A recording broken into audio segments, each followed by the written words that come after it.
একাদশ দ্বাদশ শ্রেণীর প্রিয় শিক্ষার্থীবৃন্দ, তোমাদের বোর্ড পরীক্ষা অতি সন্নিকটে। বাংলা প্রথম পত্রের কিছু বিষয় নিয়ে আলোচনা করব, যেখানে গদ্য এবং পদ্য, উপন্যাস এবং তোমাদের নাটক, এই টপিকগুলো থেকে কোন কোন গদ্য কোন কোন পদ্যগুলো ইম্পর্ট্যান্ট এবং কোন গদ্যের কোথা থেকে রচনামূলক প্রশ্ন আসে এবং কোথা থেকে এমসিকিউ প্রশ্ন আসে, সেই বিষয় নিয়ে আলোচনা করব। তাহলে ভিডিওটি যদি সম্পূর্ণ দেখো, তাহলে বাংলা প্রথম পত্রের গুরুত্বপূর্ণ টপিকগুলো এখান থেকে ভালোভাবে বুঝে যেতে পারবে এবং সেই মধ্যে যদি অনুসরণ করো, তাহলে পরীক্ষা ভালো একটা রেজাল্টের তাহলে শেষ মুহূর্তে এসে যে যে অধ্যায় বা যে যে গদ্য পদ্যগুলো ইম্পর্ট্যান্ট সেগুলো দেখা উচিত। তাহলে শুরু করা যাক। প্রথমে আমরা বাংলা প্রথম পত্রের গদ্য দিয়ে শুরু করি।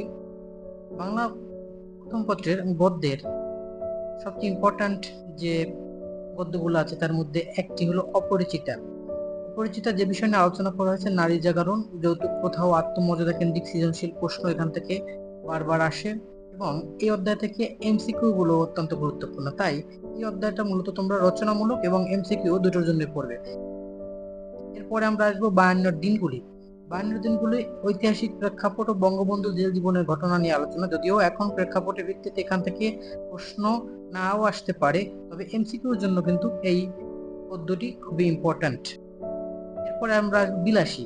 বিলাসী থেকে কিন্তু সৃজনশীল প্রশ্নের জন্য খুবই বিলাসী ইম্পর্ট্যান্ট, অর্থাৎ তৎকালীন সমাজ ব্যবস্থা, জাতপাত, প্রথা, মানব প্রেম, এগুলো নিয়ে আলোচনা করা হয়েছে। মূলত এগুলো থেকে এখান থেকে একটা সৃজনশীল প্রশ্ন আসার সম্ভাবনা আছে। এখান থেকে এমসিকিউটা এতটা গুরুত্বপূর্ণ নয়, তবে এমসিকিউ গুলো এখান থেকে পড়ে যাবে, তাহলে তোমাদের জন্য ভালো হবে। এরপর আসে মাসি পিসি। মাসি পিসিতে আলোচনা করা হয়েছে নারীর আত্মনির্ভরশীলতা, সংগ্রাম এবং প্রতিকূল পরিবেশের বিরুদ্ধে টিকে থাকার লড়াই। এই অধ্যায় থেকে সৃজনশীল এবং এমসিকিউ দুটোর জন্যই এখানে এই অধ্যায়টা ইম্পর্ট্যান্ট, তাই ওই অধ্যায় থেকে সৃজনশীল আসার মতন সম্ভাবনা আছে। এরপরে গুরুত্বপূর্ণ গদ্য হলো আমার পথ, অর্থাৎ দার্শনিক ভাবধারা, ব্যক্তিত্ব, সত্যের প্রকাশ এই আমার পথের মাধ্যমে প্রকাশ পেয়েছে। আমার পথ থেকে সৃজনশীল প্রশ্নের খ এবং গ নাম্বার উত্তর যে প্রশ্নটা আছে, সেই প্রশ্নটা আসার সম্ভাবনা বেশি থাকে এবং এখান থেকে এমসিকিউ প্রশ্ন আসার সম্ভাবনা থাকে। তাই এই অধ্যায় থেকে গ এবং খ এবং গ এর জন্য তোমরা একটু ভালোভাবে দেখবে। এরপরে মানব কল্যাণ, এখান থেকে মূলত এমসিকিউ এবং অনুধাবনমূলক, অর্থাৎ খ নম্বর প্রশ্নটা বেশি আসে এবং এই অধ্যায়টি মূলত মানবতাবোধ এবং প্রকৃত কল্যাণের যে ধারণা, এখান থেকে অনুবাদমূলক প্রশ্নগুলো আসে। এবং রেইনকোট, এটা হলো মুক্তিযুদ্ধ পটভূমি, খুবই ইম্পর্ট্যান্ট একটি প্রশ্ন। এখান থেকে তোমাদের রচনামূলক প্রশ্ন এবং এমসিকিউ দুইটি আসার সম্ভাবনা আছে। এরপরে মহাজাগতিক কিউরেটর, এখান থেকে মূলত এমসিকিউর জন্য খুবই ইম্পর্ট্যান্ট এই গদ্যটি। এখান থেকে সৃজনশীল মাঝে মাঝে আসে এবং নাও আসতে পারে, না আসার সম্ভাবনা বেশি, তবে এই অধ্যায় থেকে এমসিকিউ আসবেই। এরপর হচ্ছে নেকলেস। নেকলেস গল্পটা ইম্পর্ট্যান্ট, এটা এমসিকিউ এবং বিশেষ করে অনুধাবনমূলক, অর্থাৎ খ এবং গ রচনামূলক প্রশ্ন এই অধ্যায়ের এই গদ্য থেকে আসার সম্ভাবনা বেশি। তাই আশা করি এই নেকলেসটাও তোমরা ভালোভাবে পড়ে যাবে। তাহলে এখান থেকে আমরা দেখতে পাই যে অপরিচিতা, 52 দিনগুলি, বিলাসী, মাসি পিসি, আমার পথ, মানব কল্যাণ, রেইনকোট, মহাজাগতিক কিউরেটর এবং নেকলেস গদ্য থেকে তোমরা যদি এই গদ্যগুলো পড়ো, তাহলে আশা করি এখান থেকে তোমরা রচনামূলক প্রশ্ন এবং এমসিকিউ প্রশ্ন দুটোই তোমরা এখান থেকে কমন পাবে। তাই আশা করি তোমরা গদ্যর মধ্যে এই অধ্যায়গুলো, অর্থাৎ এই টপিকগুলো ভালোভাবে পড়বে। এরপরে আমরা আসি পদ্যে।